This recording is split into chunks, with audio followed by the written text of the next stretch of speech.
প্রশাসনের মধ্যে 5% হিন্দু, বাংলাদেশে টোটাল 5% হিন্দু, কিন্তু চাকরি করেছে 25%। আমরা কি মামুর বাড়ি বেশি আইছি? 25% হিন্দু চাকরি করেছে প্রশাসনে, অথচ ওরা মাত্র 5%। 25% মামুরা, আর প্রায় 60% হলো গোপালগঞ্জ, বাগেরহাট, শরীয়তপুর, মাদারীপুর। কতক্ষণ না কাজী এই বৈষম্য বাদ দেন। আসেন আমরা ইনসাফ ভিত্তিক বিচার করি, ইনসাফ কায়েম করি, আল্লাহর বিচার কায়েম, আল্লাহর শাসন কায়েম করি। কতক্ষণ ঠিক না? তাই মনে রাখবেন, এই 3 নম্বর মুসলিম দল হচ্ছে মডার্নিস্ট, হিজবুত তাওহীদ, এই মাঝবান্ডারি। আপনাদের দিকে এসব নেই তো? এগুলো হচ্ছে মডার্ন, ইহুদি খ্রিস্টানদের সাথে ইসলামটাকে অ্যাডজাস্ট করতে চায়। 4 নাম্বার সেকুলারিস্ট, এরা অলরেডি পশ্চিমা বিশ্বের পকেটের মধ্যে আছে। এরা মুসলিম পরিবারে জন্ম, মুসলিম মায়ের সন্তান, অথচ এদের সব কিছু ইহুদিদের খ্রিস্টানদের অনুসরণ অনুকরণে। যেমন আমাদের হাফিজ মজুমদার, এই জন্য আজকে আপনাদেরকে বলতে চাই, যে যেই দল আজকে আমেরিকা গবেষণা করে বের করেছে আমরা 4 ধরনের মুসলিম দল। কাজে আমাদের মধ্যে কে আলিয়া, কে কওমিয়া, কে খারিজি, কে কোন দলের, কে কোন সিলসিলার আমি জানি না। যদি আমার আপনার মধ্যে ঈমান থেকে থাকে, ঈমানের সাথে আল্লাহর বান্দা হিসেবে আমাদেরকে এক হতে হবে। আর যদি এক না হতে পারেন, শিক্ষা নেন, আজকে শিক্ষা নেন। হিন্দু, খ্রিস্টান, বৌদ্ধ ঐক্য পরিষদের সামান্য একটা লুচ্চা, একটা চরিত্রহীন, দুশ্চরিত্রবান নেতা গ্রেফতার হয়েছে, তাই যদি তারা এক হয়ে রাজপথে মিছিল করতে পারে, ও কপালপোড়া মুসলমান, 16টা বছর তোমাদের বড় বড় হুজুরগুলো ধরেছিল, তোমরা এক হয়ে মাঠে নামতে পারো নাই। এক না হও, আল্লাহর কসম, বাংলাদেশের ভবিষ্যৎ এত খারাপ হবে সেটা কখনো কল্পনা করতে পারবে না। ওরা হিন্দু, খ্রিস্টান, বৌদ্ধ ঐক্য পরিষদ যদি এক হতে পারে, তোমরা কেন কালেমা পড়ে এক হতে পারবে না? এক হতে হবে। আসেন, ভূমিকার কথা নয়, আমরা আলোচনায় চলে যাই। আমার সাথে থাকবেন তো ইনশাআল্লাহ? কারা কারা থাকবেন না হাত তোলেন।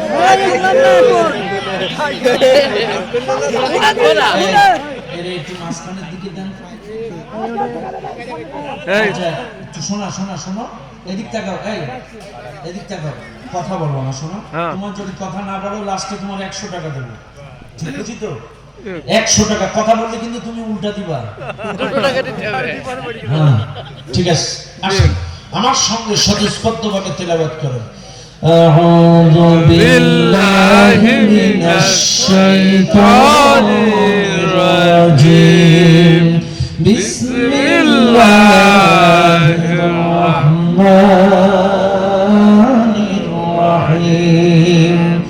ইন্নাল্লাহা ইনদাহু ইলমুস সাআহ ওয়া ইউনাজ্জিলুল গায়থ ওয়া ইয়া'লামু মা ফিল আরহাম ওয়া মা তাদরি নাফসুম মাযা তাকসিবু গাদা ওয়া মা তাদরি নাফসুম বিআইয়ি আরদিন তামুত ইন্নাল্লাহা আলীমুন খাবীর। সাদাকাল্লাহুল আযীম। সূরাটির নাম লুকমান। সূরাটি নাযিল হয়েছে মদিনায়, মক্কায়। সূরাটির মোট আয়াত সংখ্যা 34, রুকু সংখ্যা 4। এই সূরাটার 34 নম্বর আয়াত আমি আপনাদের সামনে তেলাওয়াত করেছি। এই আয়াতটি নাযিল হওয়ার কারণ, রাসূলুল্লাহ সাল্লাল্লাহু আলাইহি ওয়াসাল্লামের মক্কার গ্রামীণ অঞ্চলের একজন সাহাবী, প্রত্যন্ত অঞ্চলের একজন সাহাবী রাসূলুল্লাহর খেদমতে হাজির হয়েছেন। খেদমত করতে করতে করতে করতে করতে করতে হঠাৎ একদিন নবীজিকে বলছে, হুজুর আমি আপনাকে কয়েকটি প্রশ্ন করতে চাই। নবীজি বললেন, কি প্রশ্ন? 1 নাম্বার প্রশ্ন, হুজুর বলেন কিয়ামত কখন হবে, কোন দিন হবে? 2 নাম্বার প্রশ্ন, হুজুর এই যে বৃষ্টি বর্ষণ হয় কখন, কোথায়, কোন জায়গায় হয়, এটা আমাকে একটু বলেন। 3 নম্বর প্রশ্ন, আমি বাসা থেকে আসার সময় আমার স্ত্রীকে গর্ভবতী অবস্থায় দেখে এসেছি। আমার স্ত্রীর গর্ভে যে বাচ্চাটা আছে, এই বাচ্চাটা ছেলে না মেয়ে, আপনি একটু বলেন। 4 নম্বর প্রশ্ন, আমি আগামীকাল কই যাব, কি খাবো, আমার রিজিকে কি লেখা আছে বলেন। 5 নম্বর প্রশ্ন, আমার জন্ম হয়েছে কোন জায়গায় আমি জানি, কিন্তু মৃত্যুটা কোন জায়গায় কোন অবস্থায় লেখা আছে আপনি একটু বলে দেন। 5টা প্রশ্ন যখন করলেন, সঙ্গে সঙ্গে আল্লাহর পক্ষ থেকে সূরা লুকমানের 34 নম্বর আয়াতটা নবীর কাছে নাজিল হয়ে গেল। আল্লাহ পাক বলে দিলেন, ইন্নাল্লাহা ইনদাহু ইলমুস সাআহ। এই আয়াতটা নাজিল করে আল্লাহ 5টা প্রশ্নের জবাব দিলেন। হারিস ইবনে হাফসা প্রশ্ন করেছিলেন, প্রথম নাম্বার প্রশ্ন, ইয়া রাসূলুল্লাহ, ইয়া হাবিবাল্লাহ, কিয়ামত কখন হবে, কোন দিন হবে, আপনি একটু বলেন। এই দুনিয়ায় যত মানুষ আপনারা এই মাহফিলের মধ্যে আছেন, আসেন আমি কিয়ামত সম্পর্কে ধারণা দেব। কিন্তু এর পূর্বে এই প্রশ্ন যখন আল্লাহ নবীকে করলেন, সঙ্গে সঙ্গে আল্লাহ পাক এই আয়াত দিয়ে প্রমাণ দিয়ে দিলেন, নবী জবাব দিয়ে দিলেন, ইন্নাল্লাহা ইনদাহু ইলমুস সাআহ। নিশ্চয়ই কিয়ামতের খবর আল্লাহ ভালো জানেন, কিয়ামতের ইলমটা আল্লাহ ভালো জানেন। কিয়ামত সম্পর্কে দুনিয়ার কোনো মানুষ বলতে পারে না, কিয়ামত সম্পর্কে আমার আল্লাহ ভালো জানে। আরেক জায়গায় আল্লাহ পাক ডাক দিয়ে বলেন, ইয়াসআলুনাকা আনিস সাআতি আইয়ানা মুরসাহা কুল ইন্নামা ইলমুহা ইনদা রাব্বি লা ইউজাল্লিহা লিওয়াক্তিহা ইল্লা হু ফাকুলাত ফিস সামাওয়াতি ওয়াল আরদ লা তা'তিকুম ইল্লা বাগতা। আল্লাহ সূরা আরাফের মধ্যে বলেন, নবীজি, এই দুনিয়ার মানুষ যদি তোমার কাছে প্রশ্ন করে কিয়ামত কখন হবে, কোন দিন হবে, কোন সময় হবে, নবী তুমি বলে দাও, কুল ইন্নামা ইলমুহা ইনদা রাব্বি, কিয়ামতের খবর আল্লাহ ভালো জানে। আল্লাহ ছাড়া এই দুনিয়ার কোন মানুষ কিয়ামত সম্পর্কে বলতে পারে না। এখন আসেন, কিয়ামতের আগে আমাদের মরা লাগবে না লাগবে না? সবাই বলেন সবাই বলেন ভালো করে খেয়াল করেন। আমি একটু ব্যতিক্রম ধর্মী আলোচনা আজকে আপনাদেরকে উপহার দিতে চাই। আমাদের দেশে অনেক আলোচনা হচ্ছে বর্তমান সময়ে, খেয়াল করছি গোটা বাংলাদেশে। আমি আজকে আপনাদেরকে একটু পেছনে নিয়ে যেতে চাই। আমরা একতরফা শুনতে শুনতে ইসলামের মৌলিক বিষয়গুলো হারিয়ে ফেলছি। এজন্য আসেন, আমি আপনাদেরকে একটু ধরিয়ে দিতে চাই, মানুষের যে মৃত্যু হবে, এটা কি আপনাদের বিশ্বাস হয়? সবাই বলেন। কিয়ামতে যে উঠা লাগবে, এটা বিশ্বাস হয়? খেয়াল করেন, আল্লাহ কোরআন বলেন, আইনামা তাকুনু ইউদরিকুমুল মাউত ওয়ালাউ কুনতুম ফি বুরুজিন মুশাইয়াদা।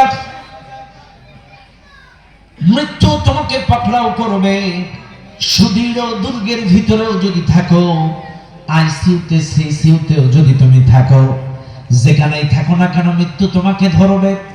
ওমা কানা লিনাফসিন আন তামুতা ইল্লা বিইذনিল্লাহি কিতাবান মুআজ্জালা। নির্দিষ্ট সময়ে আল্লাহর অর্ডার ব্যতীত তোমার মৃত্যু হবে না। আল্লাহ এক জায়গায় বলেন, ইযা জাআ আজালুহুম লা ইস্তাখিরুনা সাআতান ওয়া লা ইস্তাকদিমুন।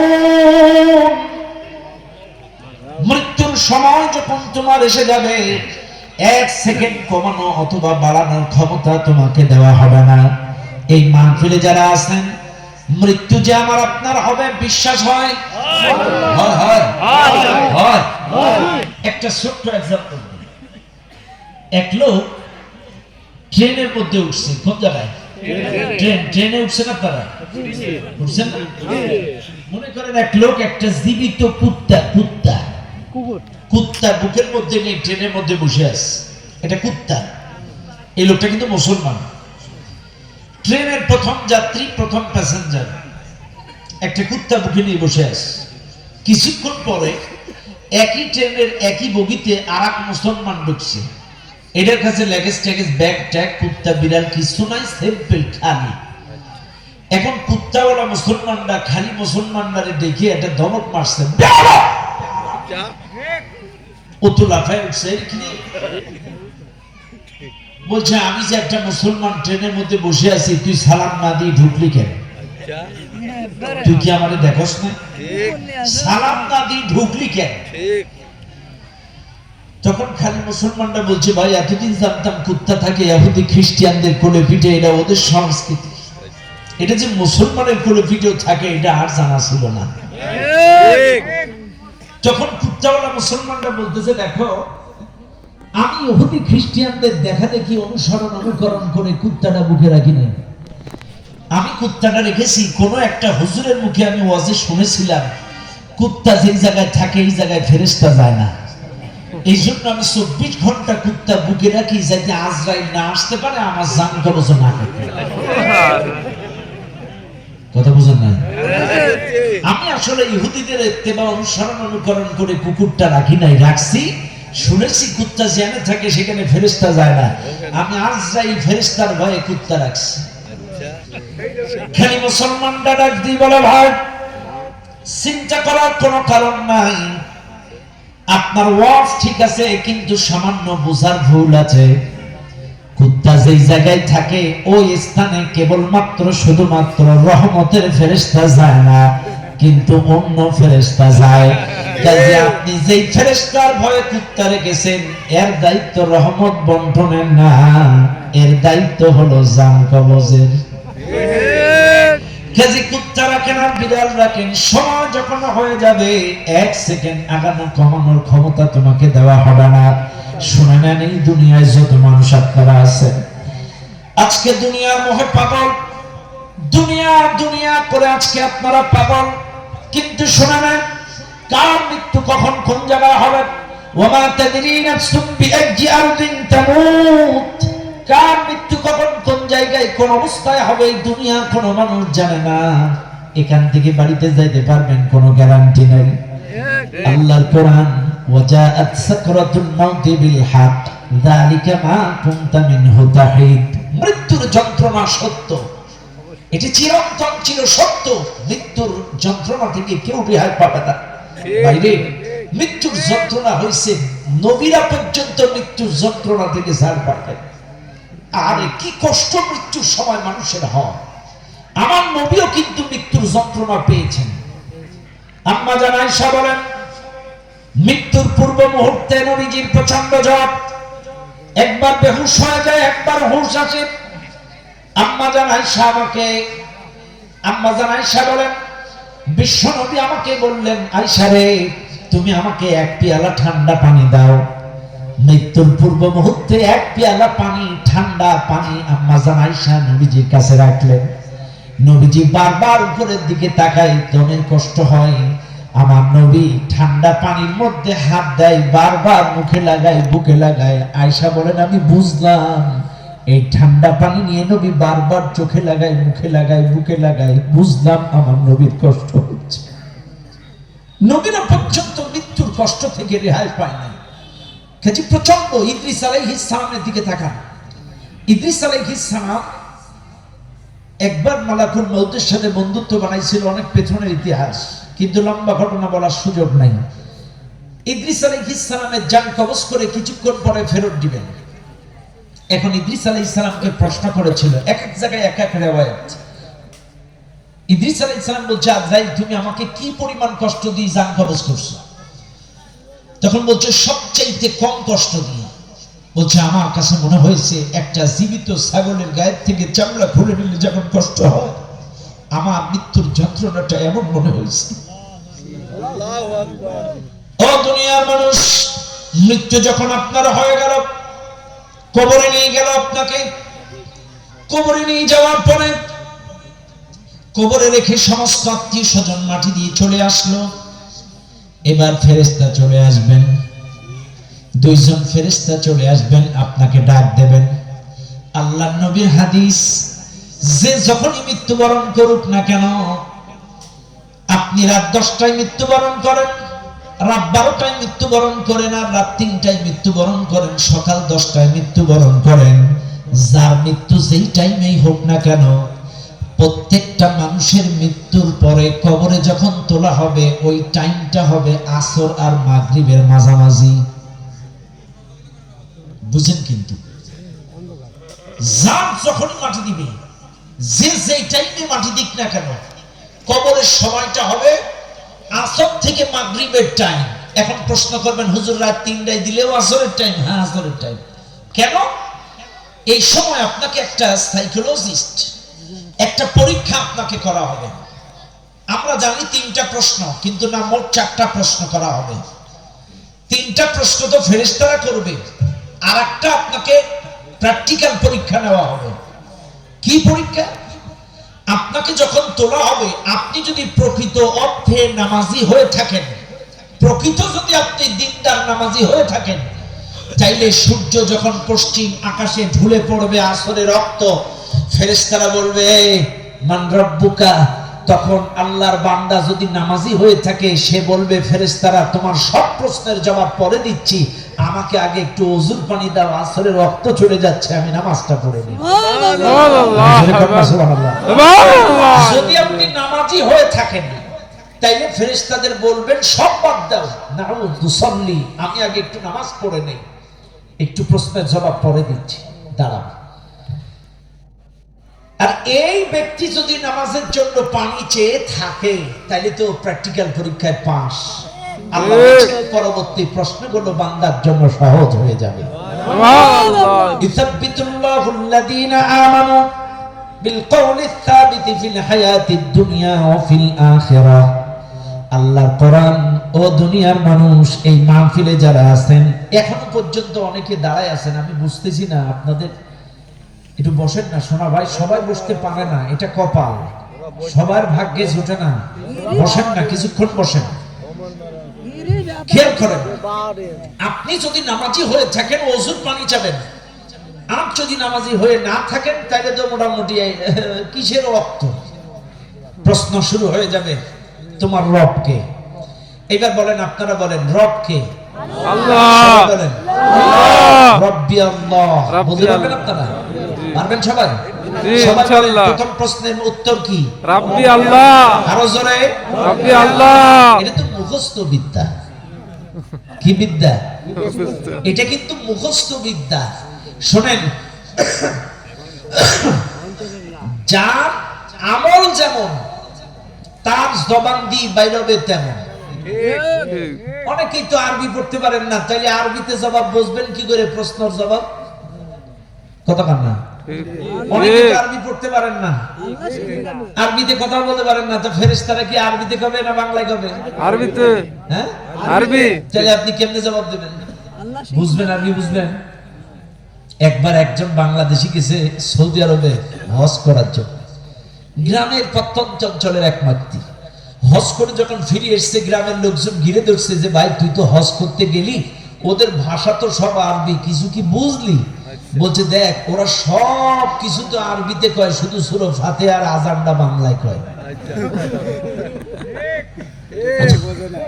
সব আরবিতে কয়, শুধু সূরা ফাতিহা আর বাংলাটা, এই আরবিটা, এই আযানটা বাংলায় দেয়। তাহলে এই দুটো ছাড়া তো আর কিছু জানে না। বাইরে আমল যদি ঠিক থাকে, তাহলে আপনার জবান দিয়ে ফড়ফড় করে জবাব বেরোবে। যেমন একটা ফার্স্ট জবাব, যুক্তি। এই বাজানকে আমাকে যদি কেউ বলেন এই লোকটা কেমন, হুজুর আপনি বলেন, আমি বলতে পারবো? পারবো? কেন পারবো না? কেন? ওনাকে আমি চিনি না, আজকেই ফার্স্ট টাইম দেখলাম। ওনার সম্পর্কে বলতে গেলে, ওনার সাথে উঠা বসা, লেনদেন, খাওয়া দাওয়া, আওয়া যাওয়া, দীর্ঘদিন সুসম্পর্ক থাকলে যদি চাইলে আমি বলতে পারবো আলহামদুলিল্লাহ লোকটা ভালো। আর আমি চিনি না, জানি না, আজকেই যদি প্রশ্ন করেন আমি বলতে পারবো? তা কথা কিন্তু ক্লিয়ার। কবরে যখন প্রশ্ন করবে তোমার রবকে, এই দুনিয়ার মানুষগুলো বলতে পারবে তারা রবের সাথে আদান প্রদান, লেনদেন, মসজিদে আসা যাওয়া, কোরআন দিয়ে চলাফেরা, কোরআনের সমাজ, কোরআনের রাষ্ট্র কায়েমের চেষ্টা করেছে যারা, রবের সাথে লেনদেন করেছে যারা, রবের পরিচয় দেবে তারা। আর যাদের রবের সাথে কোনো লেনদেন নেই, কোরআন নেই, এত বড় একটা কোরআন দিয়েছেন কেন? এটা ছোটখাটো দেবেন, এই যে ওজন। এই কোরআনের সাথে উঠা বসা আছে, সকালে কোরআন, দিন রাতে কোরআন, বিকালে কোরআন, কোরআনের অর্থ পড়েন, কোরআনের সমাজ কায়েমের চেষ্টা করেন, এই কোরআনের সাথে লেনদেন আছে। আল্লাহর ঘর মসজিদে 5 বার আসা যাওয়া আছে, এই লোকটাই জবাব দিতে পারবে আমার রব আল্লাহ। আর যাদের কোরআনের সাথে সম্পর্ক নেই, আল্লাহর মসজিদে আসা যাওয়া নেই, আপনার তো লেনদেন নেই রবের সাথে, রবের সাথে উঠা বসা নেই, এই লোকটার পরিচয় যেমন আমি বলতে পারবো না, আপনারাও বলতে পারবেন না। কারণ আপনি 5 ওয়াক্ত নামাজে রবের সাথে কোনো লেনদেন নেই, আল্লাহর কোরআনের সাথে উঠা বসা নেই, শরীয়তের বিধিবিধান মানা নেই।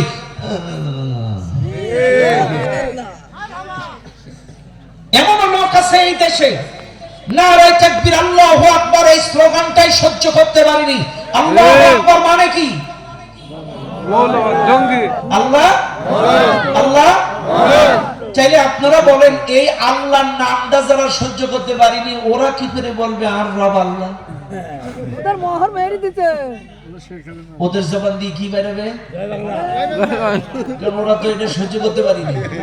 রাগ করেন না আমার কথায়, এটা কিন্তু আমি আমার কথাগুলো গভীরভাবে চিন্তা করবেন।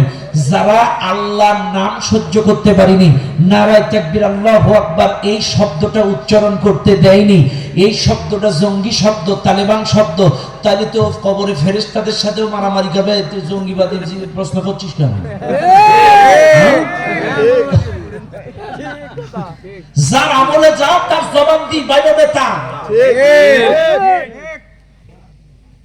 আপনার জবানে যদি সুবহানাল্লাহ, আলহামদুলিল্লাহ, আল্লাহু আকবার, ইন্না লিল্লাহি লা হাওলা ওয়ালা কুওয়াতা ইল্লা বিল্লাহ সময় কাল পাত্রে যেই কার্যক্রম অনুযায়ী আল্লাহকে যদি স্মরণ করেন, আপনার আমলে রবের নাম বাইরবে।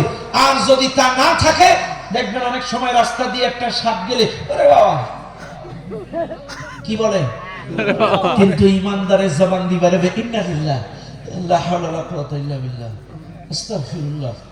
ওর ইমান যেমন, আমল যেমন, ওর জবান দিয়ে বাইরবে। অনেক সময় জ্বর হইলে মাগো গেলাম গো গেলাম গো, কিন্তু যাদের আমল ভালো, আল্লাহ আল্লাহ আস্তাগফিরুল্লাহ। এখন আপনার আমলে যদি আল্লাহ থাকে, কবরে বলবেন আমার রব আল্লাহ। আর যদি না থাকে, যেটা আমলে থাকবে সেটাই বেরোবে। আপনার আমলে ওইটা না ঠিক আর একটা তো থাকতে পারে। 2 নাম্বার প্রশ্ন, তোমার দিন কি?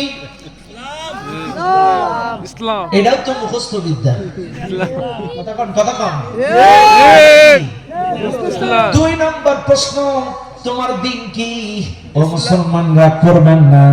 আজকের দেশের মানুষ মনে করে দিন মানে নামাজ, দিন মানে রোজা, দিন মানে হজ, দিন মানে জিকির করা। কিন্তু শুনে নেন, আল্লাহর কোরআনে স্পষ্ট ভাবে বলেন, আল-ইয়াওমা আকমালতু লাকুম দীনাকুম ওয়া আতমামতু আলাইকুম নি'মাতি ওয়া রাদিতু লাকুমুল ইসলাম দীনা। আমি তোমাদের জন্য দিনটাকে পরিপূর্ণ করে দিলাম। চাইলে এখানে আর কোনো ঘাটতি থাকলো না। আজকে আল্লাহ দিনটাকে পরিপূর্ণ করে দেওয়ার পরেও এদেশের অসংখ্য মুসলমান নির্দিষ্ট একটা সাইড নিয়ে পড়ে আছে না, শুধু নামাজ নিয়ে পড়ে থাকে, শুধু রোজা নিয়ে পড়ে থাকে, শুধু হজ নিয়ে পড়ে থাকে, সারাটা জীবন জিকির দিয়ে পার করে, নামাজ দিয়ে পার করে। কিন্তু রাগ করবেন না, শুধু নামাজটাই যদি দিন হয়, তাইলে স্বামী উসমান তো 72 রাকাত করে পড়েছে। কথা বলেন, কয় রাকাত পড়ছে? 72 রাকাত। তাইলে কেন ওর জীবনে দিন কায়েম হলো না? নারায়ণগঞ্জে কেন কায়েম হলো না? আমাদের ম্যাডাম তো নামাজ পড়তো, কোরআন দিয়ে দিন শুরু করতো। তাহলে ম্যাডাম কেন 16 বছরে একটা দিনের কিছু কায়েম করলো না?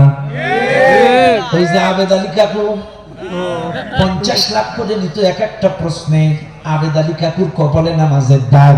চাইলে লোকটা নামাজটাকে দিন মনে করলো, চাইলে কেন 50 করে মেরে দিল?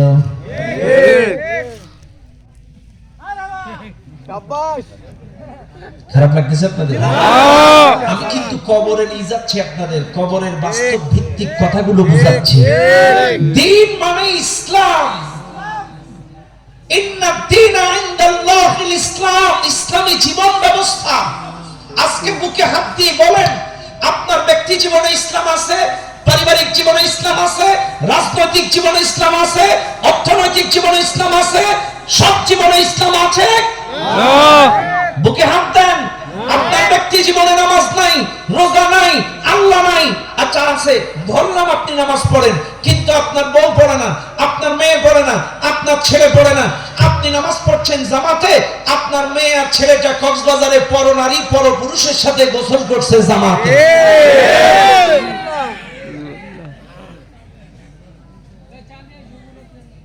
না না চালাক জবাব দেন।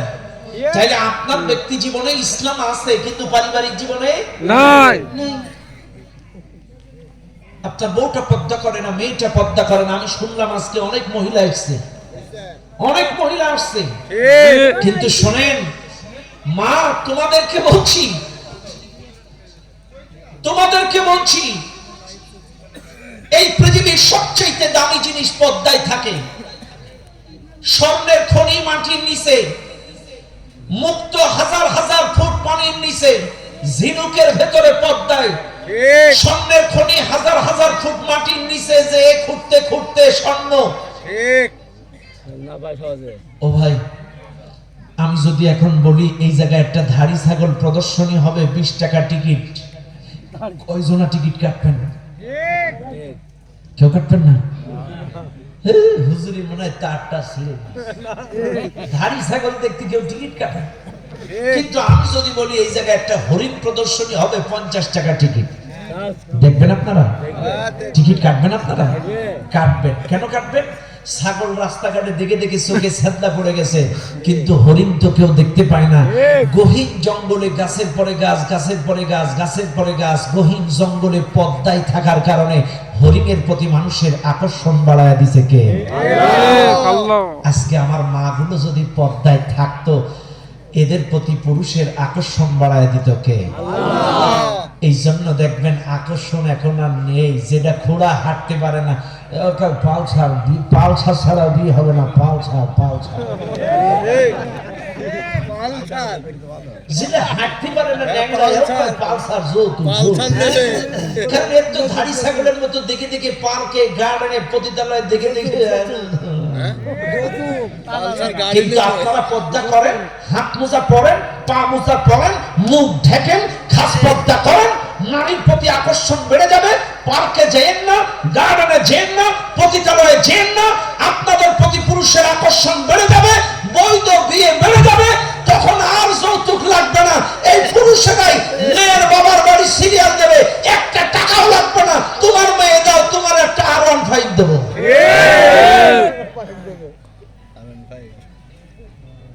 ওদের পায়ে তো ওরাই নিজেরাই কুড়াল মারছে।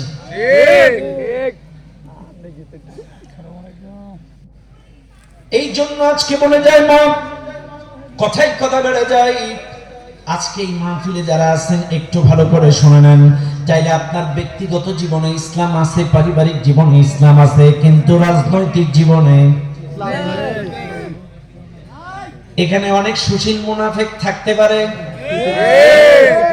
হুজুর এতক্ষণ ঠিক আছিল, এইবার রাজনীতি করবেন? আসলে ইসলামী রাজনীতিটা কি? রাজনীতিটা হলো রাজার নীতিমালা নিয়ে আলোচনা।